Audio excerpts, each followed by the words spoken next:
On tonight's show, we have six-time cancer survivor and the owner of Balm Box, Liz Benditt. Now for your host, Koolkard.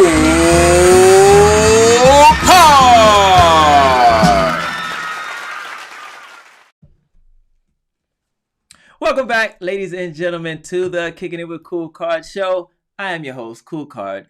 I'm here every week, every Tuesday night, 10 p.m. Eastern Standard Time, right here kicking it with someone cool. And tonight I will be kicking it with someone cool. So thank you so much for tuning in. If this is your first time, like I always say, I invite you to subscribe because I bring my guest on here for you. I do this for you, right? I do this for you. Can't do it without you. I say that all the time, and I mean it. I do this for you, truly, truly for you. It's not about me. I don't care about fame, none of that. I want you to get some value out of the show and learn some things. This is episode 252 tonight. So if tonight is not for you, there's 251 more that I'm sure you'll find something valuable in and get something out of, all right? But tonight, it's a little different. I have Liz Benditt coming on the show. She's an entrepreneur, first and foremost. She's a six-time cancer survivor, and she's the owner of Balm Box. We're going to get into that. She's going to tell you all about it. It was birthed out of necessity and need. It's going to be something that we're going to talk about that is going to be near and dear to a lot of people. Because a lot of people go through this. A lot of people experience it, whether it's them, family members, friends, loved ones, whatever have you.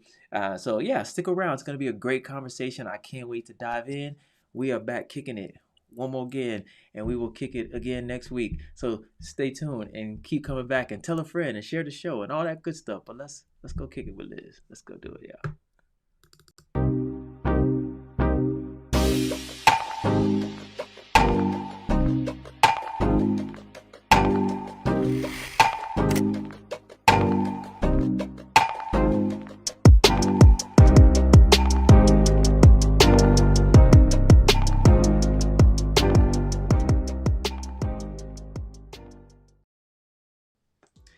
Welcome to the show, Liz. How are you doing tonight?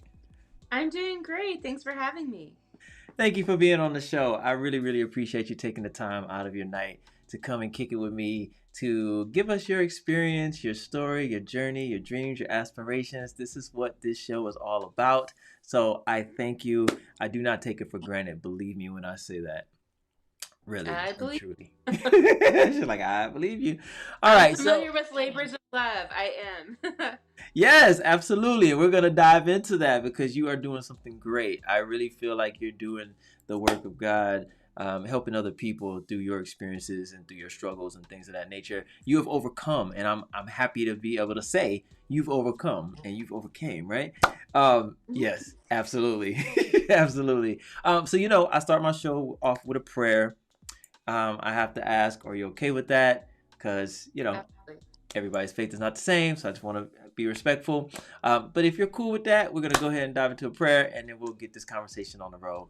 Heavenly Father, Lord Jesus, we just thank you for tonight. We thank you for Liz, for just allowing her to lend her time to us. Heavenly Father, Lord Jesus, just come on here and just enlighten us about her experiences, Heavenly Father, Lord Jesus, and the goodness that she's doing with Balm Box, her company. We pray and ask that she flourishes with that and her life flourishes, Heavenly Father, Lord Jesus. We just thank you for just waking us up this morning. We thank you for love, life, happiness, family, all the good things, Heavenly Father, Lord Jesus, and all the troubled times, Heavenly Father, Lord Jesus, that we learn from. Lord Jesus, we just pray and ask you to continue blessing us, loving us, guiding us, lifting us up, shining your light down on us. And we just give you all the victory, all the glory, all the love, all the praise. In your name we pray. Amen. Yes. So, Liz, welcome again. Welcome again. So, I like to humanize this conversation. It's not all about the Balm Box. It's not all about what you've gone through. I want to know you as a person as well, and I'm pretty sure all the viewers do too. I need to know because we have to understand how you got to where you are now. I don't get too personal, right? But just tell us a little bit about yourself. First and foremost, where you come from, and then I mentioned that you're a six-time cancer survivor. We can dive into that, but just give me a little backstory on Liz. Sure. Okay, so let's see. I was born in California and lived in different parts of Southern California until I was 12 years old. Okay. My parents moved to Chicago when I was 12, to a small town in Pennsylvania when I was 16. I went to undergrad in Boston, so I just kind of kept moving further and further east. Um, and then after I got my undergraduate degree in broadcast film communications, I was recruited by a professor of mine to go work at the Disney Institute in Orlando, Florida. It was such a cool experience. I got to be on the ground floor, starting up a new business for Walt Disney World, and Oh. then watching it fail. Oh, So, wow. but great learning, such a great learning. And so we can go into the Disney thing some other time. That's a different conversation. But at the end of the day, after working at Disney a couple of years, I decided I wanted to get to my graduate degree. So I applied to a bunch of different places and went all the way into the other side of the country and got my master's in business at University of Southern California in Los Angeles. And then I was really off to the races. My first job out of grad school was at Hallmark in Kansas City, and fell in love with the city right away. And in fact, what I guess I should say is I had options to stay in Southern California, and all of my friends thought I was absolutely bananas for leaving beautiful Los Angeles for the middle of the country. Yeah. But at the time, my parents had relocated to the Kansas City area, and my mom had breast cancer, and I wanted to be closer to her. And so I thought to myself, well, I'll go work for Hallmark for a year or two, be close to my mom. When she's better, then I'll leave and come back to California. And about a couple of months after I moved to Kansas City, I met my husband.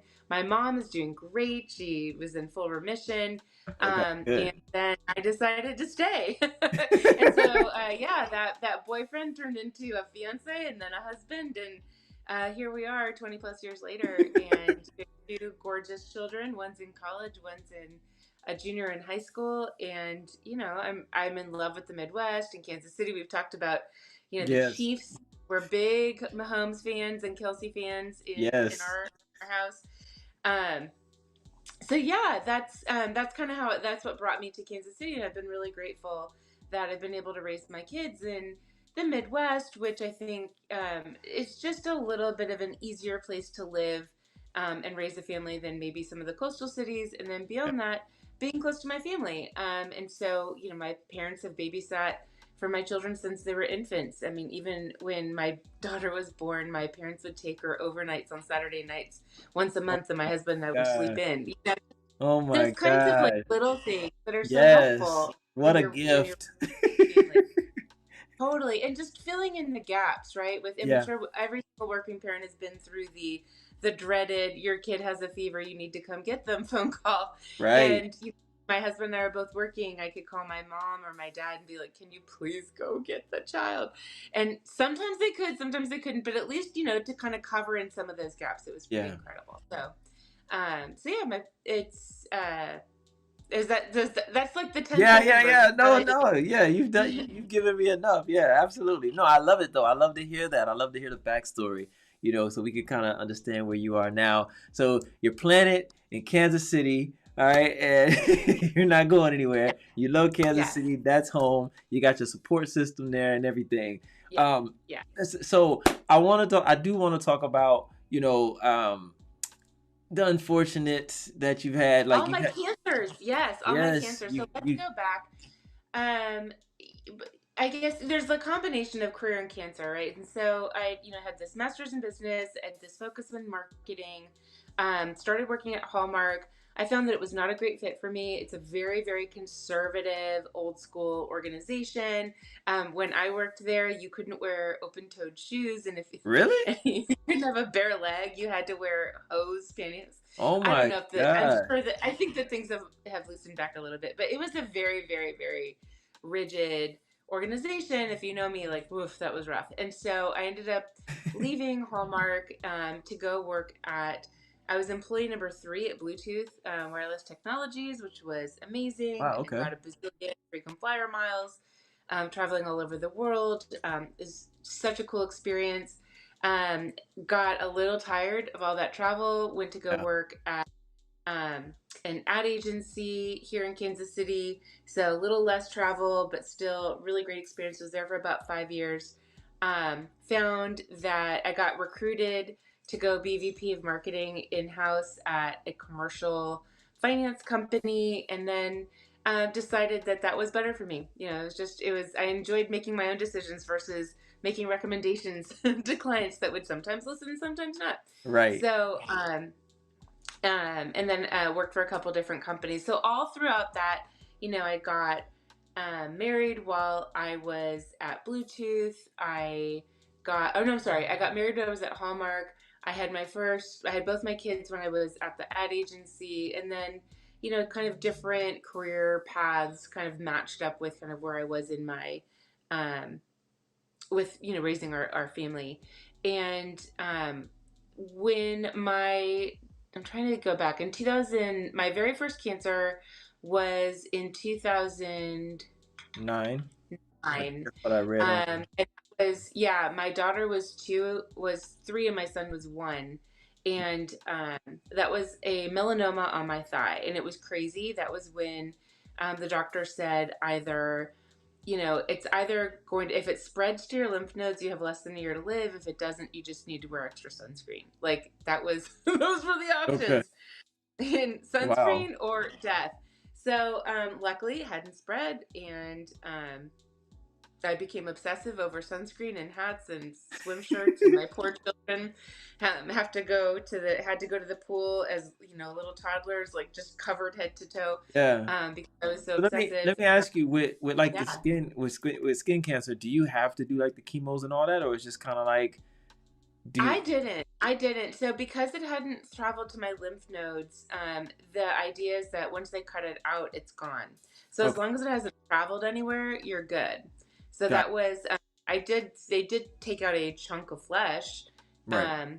and on my thigh, like, I still have a very, very big scar there. But no, I did not have to do any adjuvant therapies.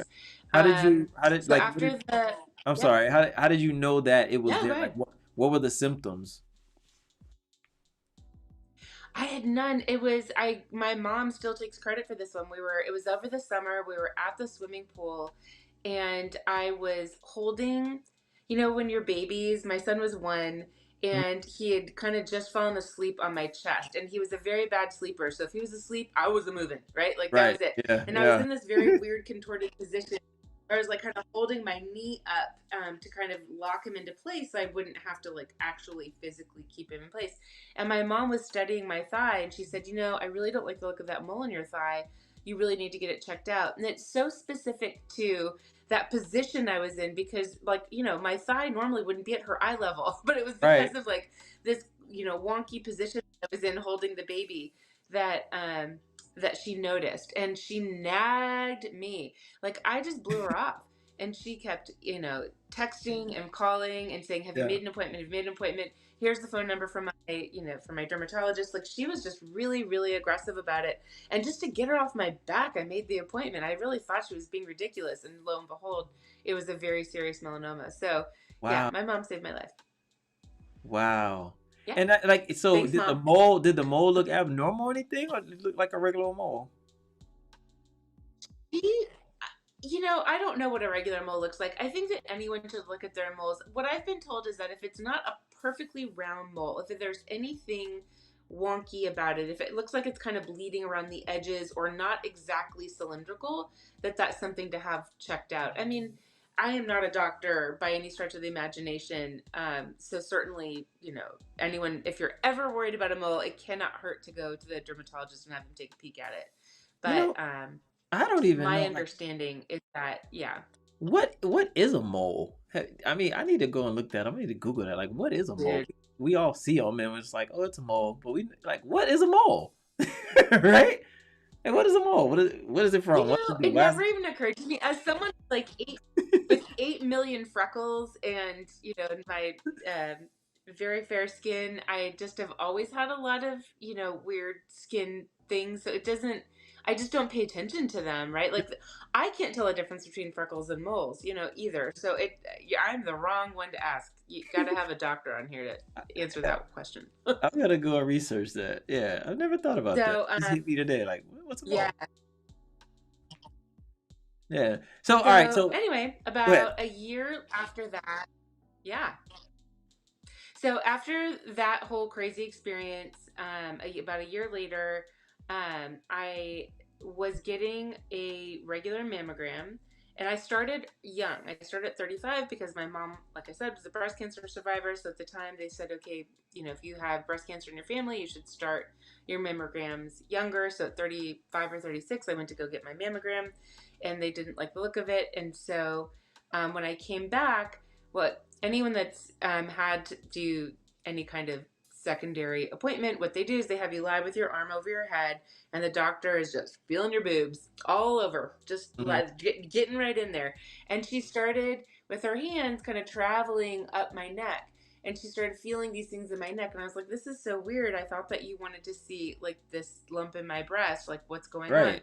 Why are you in my neck? And at the time, they said, well, she didn't like something in my neck, so she would go ahead and have that sonogrammed as well.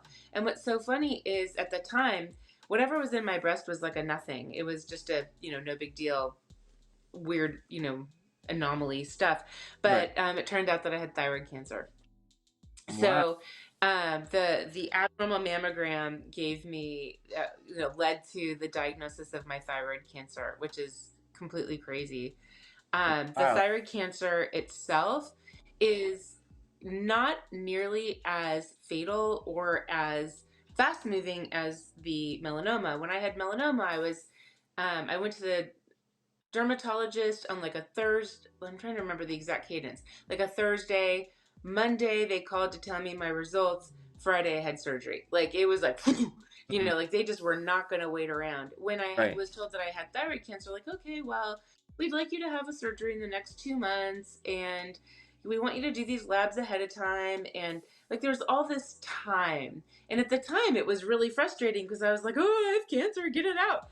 But like, should I not have surgery on Tuesday? And they were like, no, it's not that fast moving, you don't have to worry about it.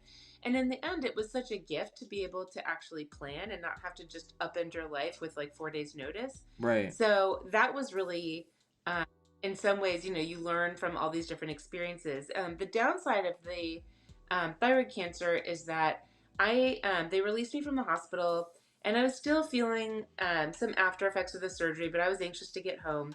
And once I got home, I started getting really numb lips and fingers, and that was one of these red flags they said to call about. And so We're live. We're back live. All right, I just want to make sure we're back live. Yes, we are back live. Good.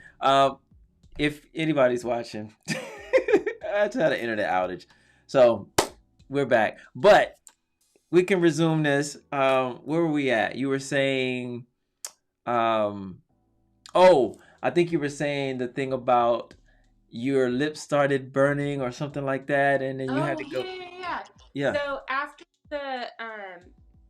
I had my thyroid removed, I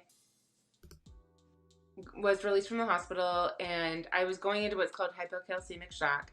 It basically, it turns out that as a result of my thyroidectomy, my parathyroid glands were damaged, and I wasn't able to process calcium. And we all need calcium for muscle function. It's why like bodybuilders eat a lot of like dairy and calcium rich foods, because you need it to build lots of muscle. Okay. And I was getting none. And so what happens is you start feeling the lack of muscle function in your extremities, like your fingertips and your lips. And then as it travels through your system, it eventually gets to your heart, which is a muscle, and it stops beating. And so when I was in the early stages of hypocalcemic shock, the doctors freaked out, got me into the ER.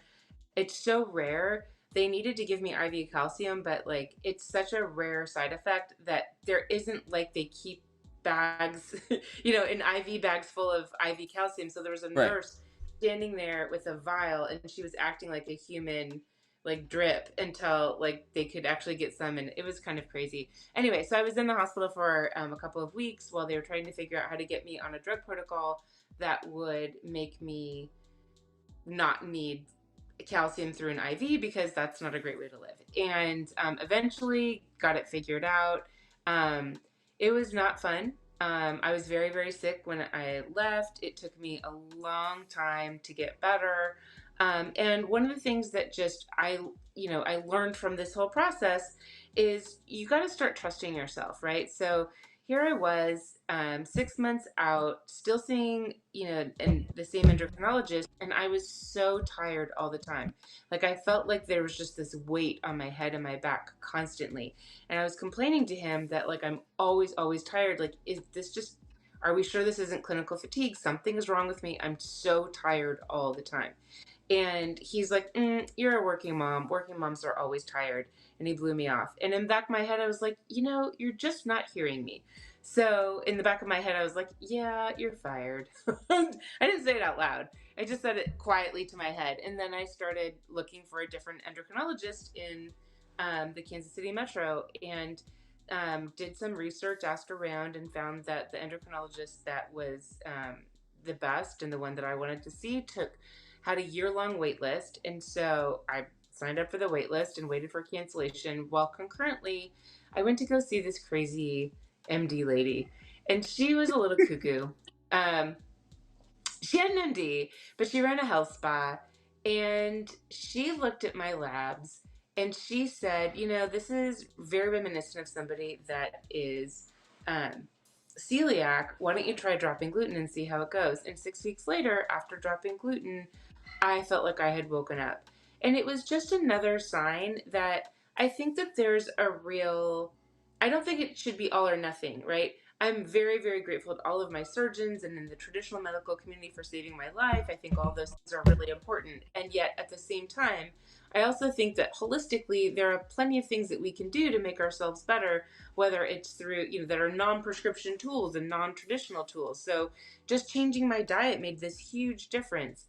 A year later, I ran my first half marathon. I was doing fine. Oh, wow. I was back. Life was normal. And so again, you just learn, right? All these different processes you learn. And so then fast forward to 2015. Now me and my dermatologist are besties. Get naked with my derm twice a year. Stand there. It's a very vulnerable feeling, but it's very important. Everyone should do it. And I mentioned that I had a little nudge in my nose, and she didn't like the look of it. And she sampled it, and it turned out that it was basal cell. And so she said, yeah, we're going to need to have that removed. And so basal cell, that's another form of cancer? It's an early stage skin cancer. So the good news is it's caught really, really early. You don't have to worry about it, going anywhere. By the way, I should go back to the radiation. After that whole drama after the thyroidectomy, I was supposed to do a therapy called radioactive iodine treatment, where you swallow radioactive iodine, and then I have this vision of the iodine like Pac-Man going through your system, catching all the errant any errant thyroid cells. But after all of the drama that I had, I was so nervous about having a side effect that I decided to not do it. And at the time, it was a very, very crazy thing to do, to choose not to do that therapy, because I said, well, what are my odds of recurrence? Well, my odds of recurrence are 2%. I said, what are my odds of a side effect? The odds of a side effect are, the most common side effect is you lose your salivary glands. And I was really, really worried about losing my salivary glands. And so they said, well, that's about 5%. I'm like, yeah, no, these numbers aren't mathing for me. I'm good. I'm going to take the 2% out for a ride and be done. I'm done with this. So again, you just start taking a little bit more agency and ownership, right, in treatments. And so fast forward to 2015. Now they said I have basal cell. She bounces me up to the plastic surgeon that's part of her practice. And the guy goes, oh, yeah, so my normal standard surgery for something in this placement is we're going to have to cut from the inside of your eye all the way down your laugh line to your chin and create a C-shaped scar. And then we'll use that to stretch the skin to cover the rest of your facial skin, to cover the hole in your nose that we're going to make when we take out the basal cell. And I was like, well, that kind of sucks. I don't want to have a giant C-shaped scar on my face. Or is there an alternative? Yeah. Because no, that's what when do you want to book the appointment? I'm like, let me just think about it. And so, of course, I went to get another opinion, and I found a Yeah. different dermatologist, a different plastic surgeon. Again, asking around, asking friends and family for referrals and recommendations, and I ended up with the name of a doctor who is good with faces, where all the ladies go to get their eyes done or their Oh, noses done. okay. But but I went to him and I said, hey, can I get this taken care of without rearranging my face? And he said, yes, absolutely, but it's going to be painful. And he had this like banana surgery where they cut out the cancer, and then I was awake for this. I don't recommend being awake for this. Oh my Like, God. when you have like a Thanksgiving turkey and you like stick your hands in between the skin to Yeah. like create room for like the herbs and stuff. Oh. So they did that to my face, Oh like to my stretch out the skin, God. and then they sewed a patch on my nose. Sewed. It was sewn on. And then I had this patch for 10 days while the skin just loosened up. And then you go back in 10 days later and they sew it back up. When I went back for the sew it back up, I said, can you please just put me out? I do not want to be awake for this. And they said, yeah, okay, sure. So, so that was infinitely more complex, infinitely more painful than the surgery that the first surgeon recommended. However, You don't have a I don't C have scar. a giant C-shaped scar on my face. It was totally worth it. So again, just agency, right? Like learning how to like ask questions and Yeah. look for alternatives, and I don't know, just all these things kind of like feed into all the future cancers and how to manage those. So that was 2015. Now fast forward to 2017. Go to get my regular mammogram, and it turns out that I have a very early stage breast cancer in my left breast. And but the good news was I did not have to have a mastectomy, could get away with a lumpectomy, which I did. And then Okay. I had to do 7 weeks of What's radiation the treatment. difference for those who don't know? Yeah, a lumpectomy is a much less invasive surgery. So it's where if you have a really, really tiny tumor on your breast and that tumor is I guess, somewhere where the surgeon can get to it. Sometimes they can just take the tumor out and a little bit of the skin around it. And especially if you've got larger boobs like I do, you can't tell, right? Like you take out like a quarter size amount of flesh, it's not going to be as noticeable. If you're very, very small chested, it might be a little bit more noticeable. But either way, you just take a little chunk of boob flesh out and sew it back up. A mastectomy is where they take the whole thing out. Like I have this vision where like they take like ice cream scoopers and like they scoop out Oh, all the yeah. boob That's the what boob I did with my out. mother. And so the lumpectomy, the nice thing about a lumpectomy is that you still retain sensitivity in all of your upper body.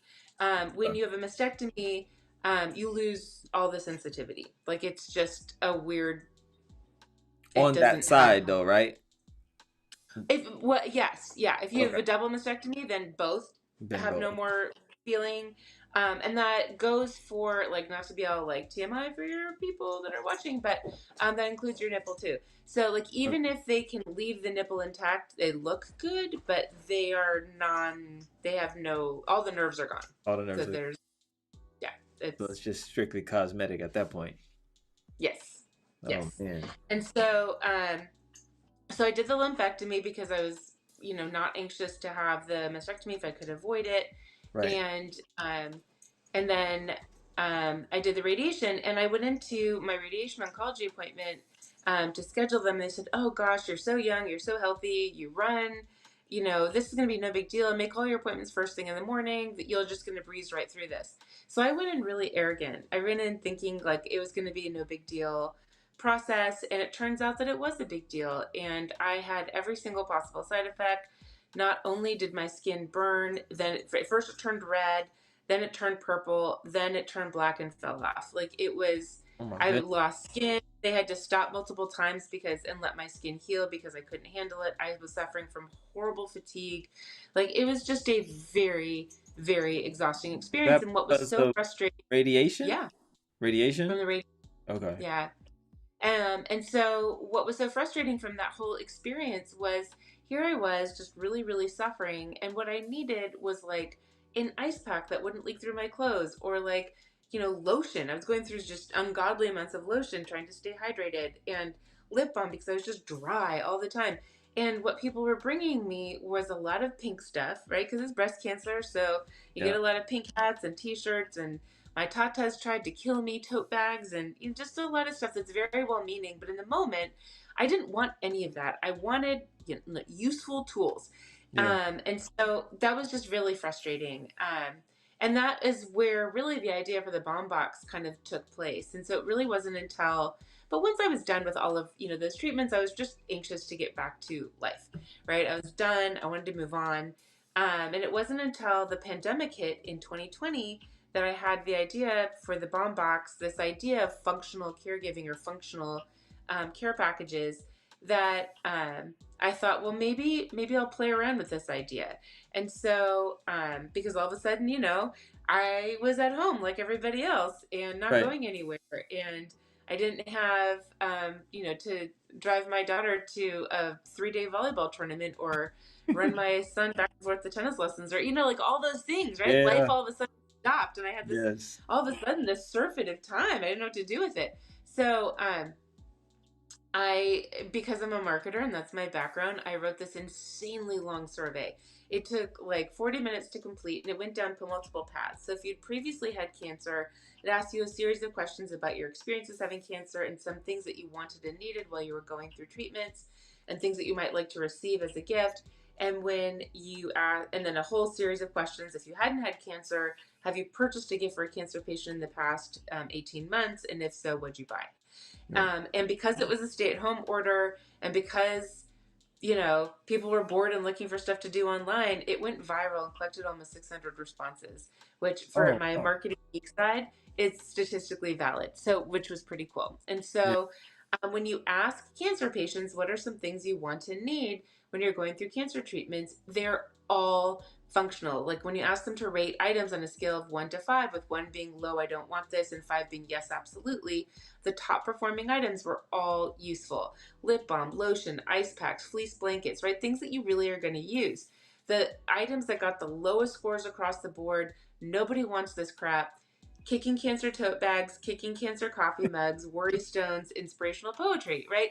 So, and then when you ask people, how many of you have bought a gift for a cancer patient in the past 18 months, it was almost 80% of adults had done so. What did you buy? Mostly flowers and food. And I thought, wow, here's this real disconnect, right, between what people want and need and what they're actually getting. And that was the idea behind the Balm Box. Wow. Okay. Do you have some items that you can show off? Do you have? Yeah. So, I mean, I should say, by the way, I launched the Balm Box in October of 2020. In December of 22, I was diagnosed with a second breast cancer in the opposite breast. It was a totally different breast cancer. I've been asking for the odds of that happening, and I've been told it's like so low, no one even knows what the number is. It's less than 5%. So I'm just really, really lucky that way. Unfortunately, that breast was a goner, so I did have to have a mastectomy on that one. And then a couple of weeks ago, I had a 6th cancer, another melanoma in my in my leg. So, the point being, I've gotten better at it. I'm good at understanding all this. I think that when you first are told that you have cancer, there's a lot of folks that are just so freaked out over the idea that they have cancer, and in all reality, I'm here to tell you, like, it sucks, but you gotta focus on treatment, gotta focus on self-care, gotta get yourself fit, and then there's lots of options. So yes, I can definitely show you some of my favorite products. In fact, I'm sitting here holding one of them that I think is so great. This is our seatbelt protector, and this guy, you can see like these fun little ridges in the seatbelt. Those ridges actually hold if you put them between you and a seatbelt, it actually holds in place in those ridges. And so if you have had any upper body surgery, especially a mastectomy or lumpectomy, or even if you've gone through chemo and have a chemo port is an alternative to having an IV put in your arm every time you go to chemo. They just it's like a permanent IV, and it's in your upper chest area. So again, those can be really tender. And so this handy dandy little pillow is really useful, and it helps kind of protect your body from the seatbelt, and it's very smooshy and comfortable. And these guys are so great that they actually 2 years ago, CVS.com picked them up, and then this Oh wow. year Walmart.com picked them up. Okay. So they're very cool. Yes, I Yeah, love it. yeah. And then there's all sorts of great stuff that we offer. We've been partnering with this company called So Young. They do these fantastic ice packs, and the ice pack covers themselves are sweat free. And so even though they say for lunches, I'm telling you, yes, use it for your lunch when you're done. But what's amazing is you can throw them like under your arm, or if they're small enough to kind of fit in your body, and then they don't sweat through and leave big old damp marks on your clothes. Okay. And it's not just the damp marks look bad, it's also uncomfortable, and then you've got this wet spot on your clothes and whatever, you want to change constantly. So anyway, Right. I love these little ice packs. We also work with a local woman-owned business called Polish Your Parts. I'm looking for a couple of their products in here. Yeah. And she makes the most fantastic vegan, organic, paraben-free lotions and lip balms. I think they're Mm, fantastic. My okay. staff is always hoping that something breaks or is damaged so that they can keep it.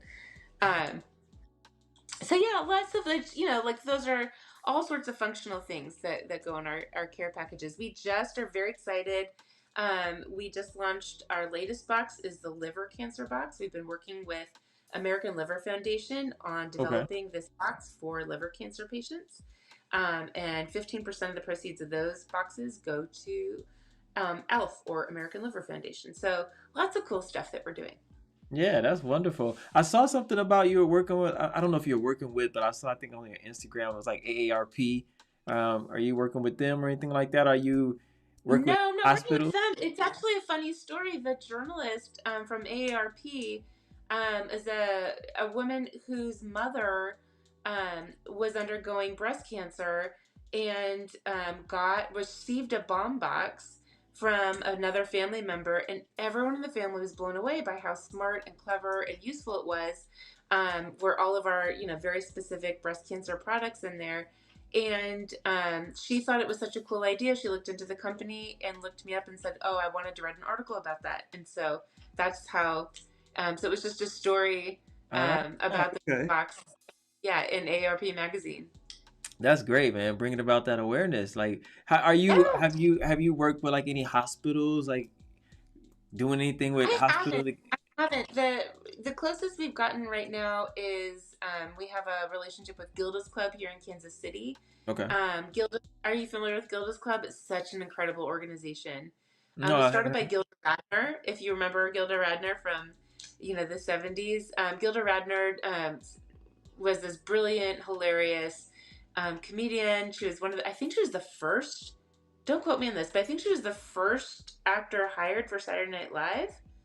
That Mm. might be true. Someone have to fact check me on that. I'm not positive, but if she wasn't the first, she was one of the first. She was, I think, and she was part of that original cast with like Chevy Chase and Dan Aykroyd and all these like incredibly brilliant people. And anyway, she ended up being diagnosed with breast cancer when she was in her early 40s and died when she was 42.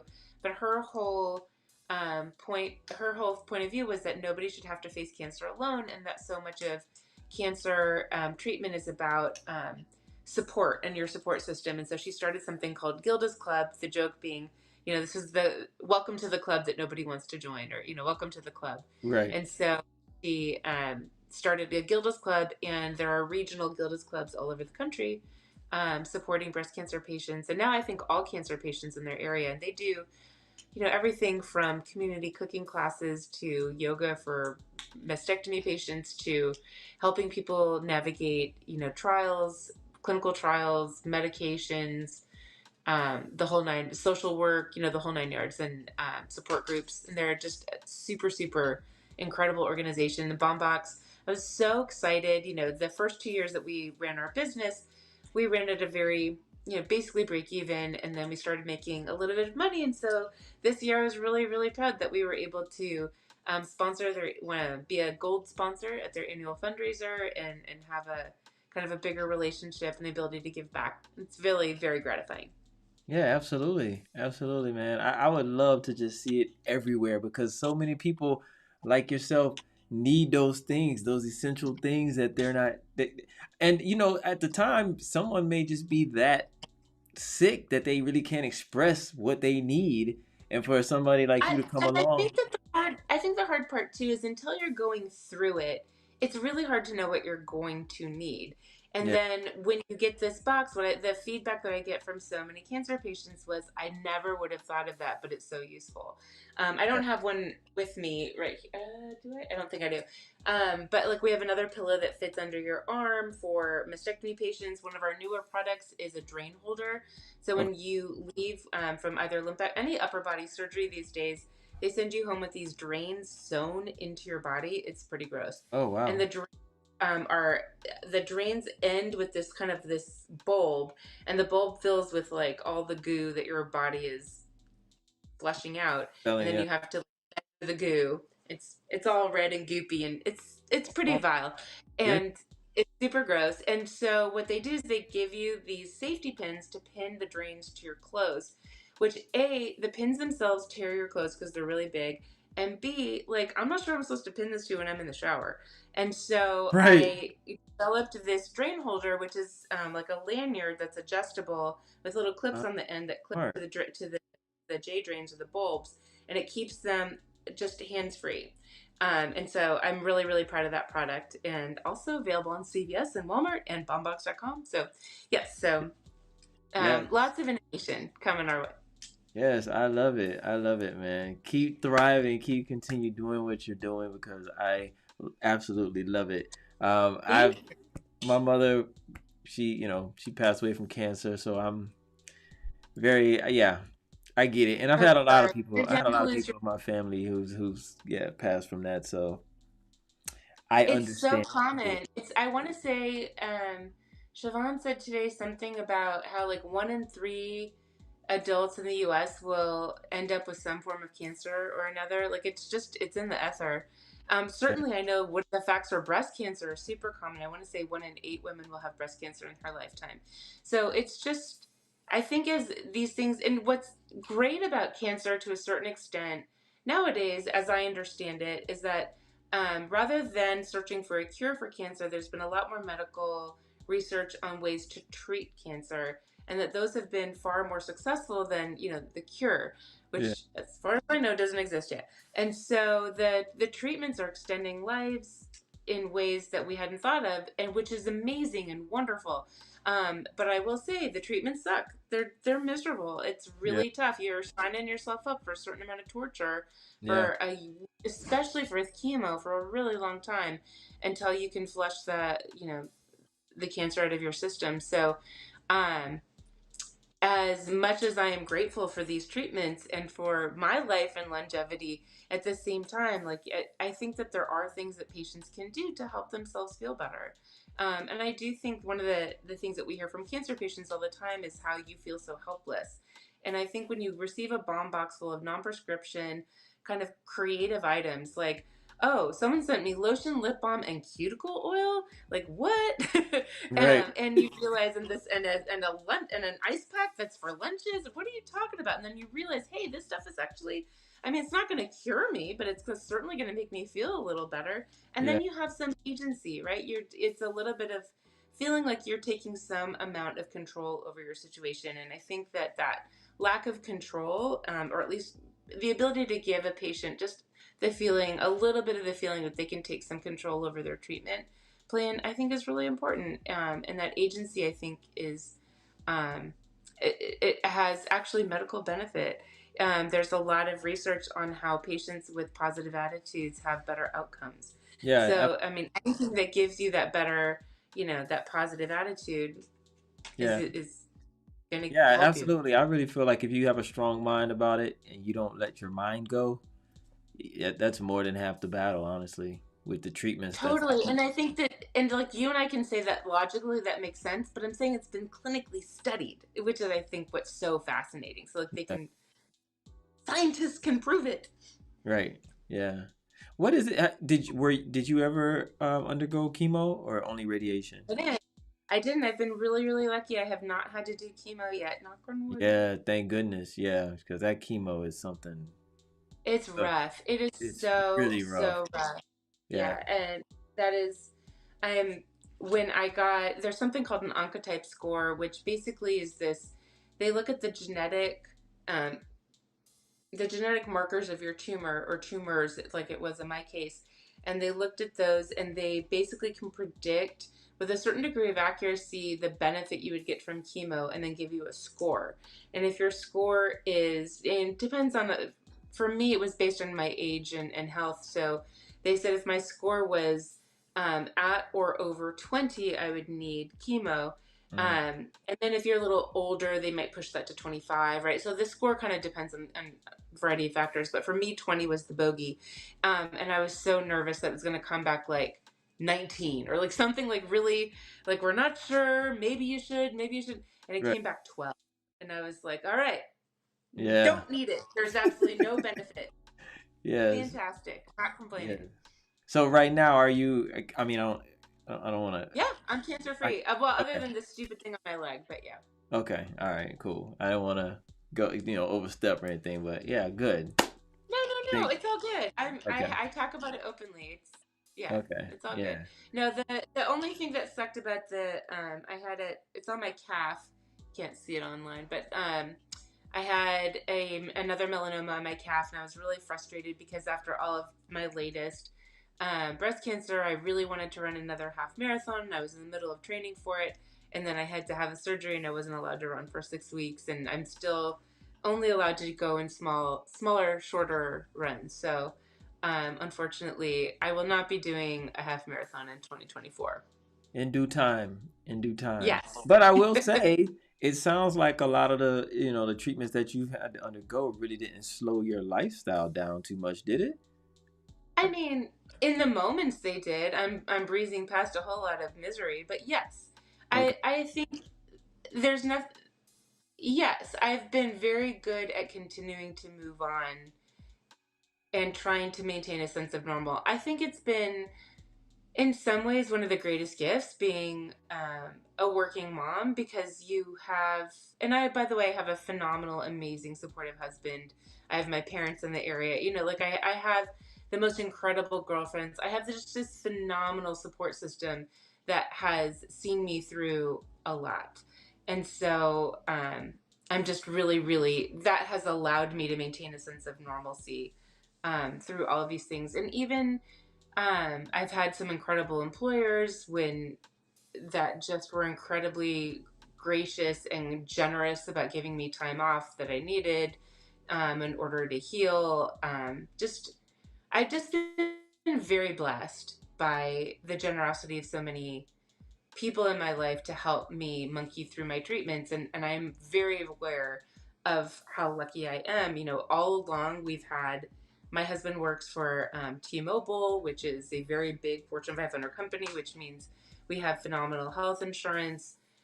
So our ability to pay for all of my treatments, and me having choice and agency in who I see because we live in a major metro. I mean, Right. all of these things, I'm very aware of how lucky I am, and that there are many, many, many people that are not this lucky. Absolutely. Let me ask you this question though. We talked Yeah. about, the mindset, mind frame. What or how were you able to kind of normalize things mentally when you were dealing with that? Can you speak to that for some people who may be struggling with that right now? Yeah, I mean, some of it, I'm sure that so much of this kind of ladders back to my upbringing. We haven't talked about it, but what's unique about my upbringing is you wouldn't know it by looking at me, but I am actually the firstborn American in my family. My mother was born, my grandparents met in hiding in Poland in World War II. They were both Jewish, and Nazi occupation threw them into hiding. And they had my mom. She was born in Poland. They immigrated to the United States when she was in elementary school. And they eventually immigrated to Los Angeles and were very, very successful. And it's an incredible story. And my grandmother was grateful. She had suffered so much. My grandmother was one of five sisters. She was married before the war. She had a son.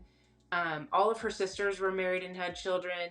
Her mother died when she was younger, and so she was very, very close to her dad. This entire family, she just had this huge, huge, huge family, and they were all crammed together in the ghetto. And they snuck her out because she looked like me, very Aryan, and they snuck her out to go find a place for the entire family to hide. When she got back, everyone in the ghetto, her entire family, was gone. They were taken to concentration camps and they were killed. We think in Bergen, but we don't know.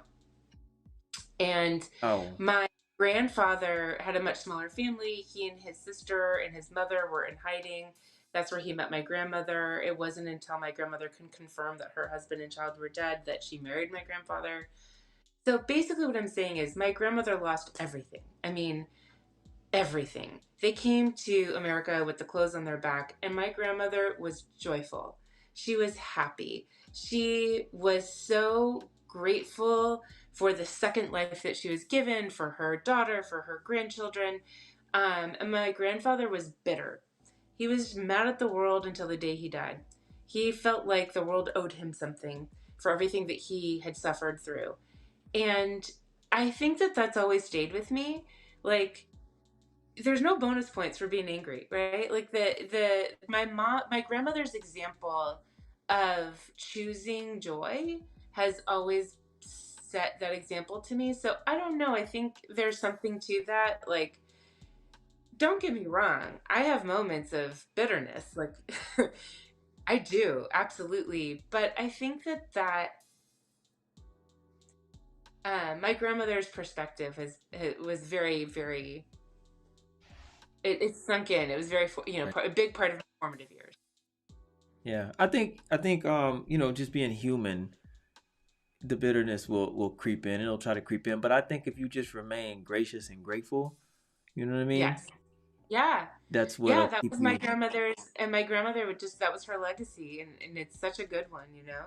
Yeah, you just remain grateful, man. I think that'll keep your mind, positivity in the forefront of your mind, even though bitterness will creep in. Sometimes it's woe is me. Well, and I think you've got to acknowledge, like, this is bullshit, and I'm sorry, this is crap, and I'm mad, and I was particularly angry when I got the second breast cancer. I was like, are you kidding me? Really? Another one? The opposite boob? Right. So, but it doesn't get mad, so kind of allowing myself to be angry and then just moving on, choosing to be grateful for, like I said, my support system, my family. I've got incredible kids. I do think that, I make jokes about it, but I do think it was good for my kids who live in a very comfortable suburb to have some challenge in their life, and they kind of learned, hopefully a little bit through my example, right? That sometimes life sucks, and you gotta just life is not easy. Yeah, it's not all peachy. Things happen. Yeah. Kids sometimes. Yeah. I mean, I wouldn't say everybody needs to experience that, but kids really need to see something hard, some hardship somehow, some way, experience something so they know that it's not given. It's not, you know what I'm saying? It's not all easy. No. You're not it made for a great to college anything. Essay from my daughter, so it was worth something. Yeah. There you go. Well, yes, indeed. Well, listen, before we get out of here, I want you to tell everyone where they can find the Balm Box items. Yeah. Once again. You can find us online at thebalmbox.com, TheBalmbox.com. We're on Instagram at BalmBoxIG and Facebook at The Balm Box. Yes. And don't forget CVS, Walmart as well, right? Online. CVS.com and Walmart. Yeah. Yes. Okay. Yes. Don't forget that. So you can shop at all three places. Go out there and make somebody's day. They don't want food. And they don't want so in CVS and Walmart, we just sell our pillow products and our drain holder. You can get our beautiful gift boxes only on thebalmbox.com. Okay. All right. Well, like I said, they don't want the little tote bags. They don't want they want the Balm Box. They want the items in the Balm Box. Exactly. Yes, yes, indeed. Liz, it has been wonderful. It has been wonderful. Continue being a blessing to others. Um, I'll be praying for you, praying for your business and everything that you're doing. You got a fan. I don't know if you're active online on Instagram and all that. I'm there. I post. I put up snippets of my show, and when I see people that I support, I do support by clicking the like button or sharing whatever they have going on. So I will be sharing. I'll be there. Oh, thank you so much. It's been lovely meeting you and talking to you. Thank you for inviting me. Yes, absolutely, absolutely. And I would love to have you on later on in life too. We'd come on I and would love it. do a follow up. Hopefully your Yeah. business is blown out the water and it's in every, I don't know, every hospital, I don't know, something. But I hope something Yeah. something really, really great happens for your business for real, because you Thank are you. doing Thank a good deed. Absolutely. Thank Yes. you. Yes. So thank you. I really appreciate your time. I really do. Like I said, I don't My take it for granted. pleasure. Yes, I can't do this without you, and I do it for the people. So thank you for coming on here, sharing all that knowledge, sharing your stories, sharing your journey. And I know somebody can take something away from that and do, it'll do their heart good, and it'll help them too. So that's what it's all I about. hope so. Absolutely. Everybody, thank you for tuning in. And once again, this is the Kicking It with Koolkard show. You know where I'm at every Tuesday night, 10 p.m. Eastern Standard Time, right here, kicking it with someone cool like Liz Benditt. Yes, yes, yes, yes. Thank you so much. Thank you so much for coming on. And we're out of here. Peace and love, guys. Until next time, we are out.